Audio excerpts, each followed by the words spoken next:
Room 319 smelled like it was hiding something. On July 5, 1999, staff at the Sunset Valley Motel in Joliet, Illinois, finally entered the room. It had been marked as vacant for days. No one was supposed to be in there. Inside, they found Patricia Langley. She was lying on the floor between the bed and the dresser. Her body had started to decompose. Patricia had checked in alone 3 days earlier. A standard check-in. No special requests. She paid in cash. The clerk who registered her barely remembered the interaction. By all accounts, it didn't seem like anything out of the ordinary. But what followed was not ordinary. Housekeeping never cleaned the room. It wasn't logged into the system again after she checked in. No one disturbed her stay, if you could call it that. The motel operated on an irregular schedule. Staff were overworked, underpaid, and often understaffed. Room 319 had somehow slipped through the cracks. Days passed without anyone opening the door. On July 5, guests in neighboring rooms began complaining about the smell. When housekeeping finally unlocked the door, they found Patricia in the same position she'd been in since her death.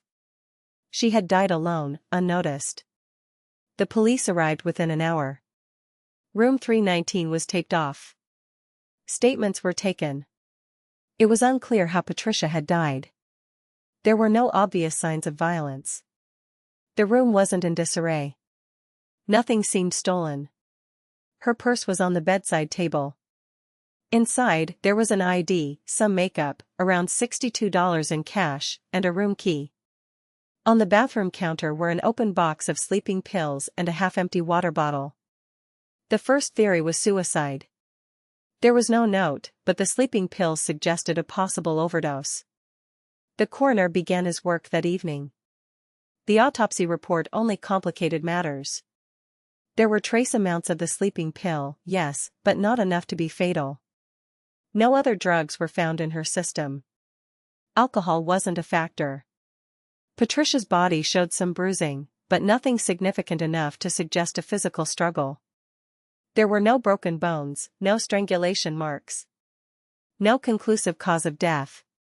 Her time of death was estimated around July 2, the day after she checked in. Detectives started digging into Patricia's life. She was 36 years old. She lived alone in nearby Springfield, Illinois. She had no criminal record, no known enemies, no history of drug abuse.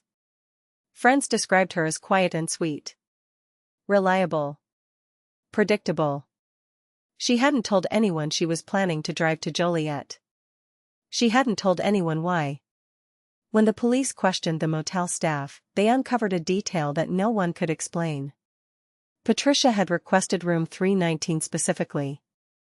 Not just a single room, or a room far from the highway noise, room 319. Staff later testified that most guests didn't care where they stayed. Room requests in a budget motel like the Sunset Valley were almost unheard of. Her car was found in the parking lot. Nothing inside pointed to why she'd traveled there or why she chose that room. The trail went cold fast. The motel itself didn't provide many answers. Sunset Valley wasn't one of those places with a shady reputation or a notable history. It was just a cheap, forgettable stop off the interstate. Room 319 had been host to hundreds of guests before Patricia Langley. None of them ever complained of anything unusual. The investigation stalled. No new evidence appeared. Friends and family were left to grieve a loss they couldn't understand. For 18 months, the case remained open but unsolved. Then, in 2001, something odd happened. Room 319 got another visitor, Martin Ward. Martin checked in alone. He was 42, a truck driver who passed through Joliet often. 2 days later, he was found dead in the same room. His death was unlike Patricia's. This time, there were signs of foul play. Martin's wrist showed ligature marks. His wallet was missing. The coroner ruled his death as asphyxiation due to strangulation. It was clear Martin had been murdered. Detectives were forced to revisit Patricia's case. Could there be a connection? 2 deaths in the same room, barely 2 years apart, seemed unlikely to be a coincidence. But the investigation into Martin's murder led nowhere as well. There were no witnesses, no security cameras, no fingerprints. Just another stiffening body discovered after that same, familiar smell drifted into the hallway. Despite a re-examination of Patricia's autopsy report, her cause of death remained undetermined. There were no signs she had been strangled. No indications she'd been poisoned. Forensic evidence didn't link any suspect from Martin's case to Patricia. And then, the case went eerily quiet again. Today, more than 20 years later, Patricia Langley's death is still a mystery. Officially, it's listed as undetermined, an open investigation with nowhere left to go. The Sunset Valley Motel was demolished in 2008. It had fallen into disrepair.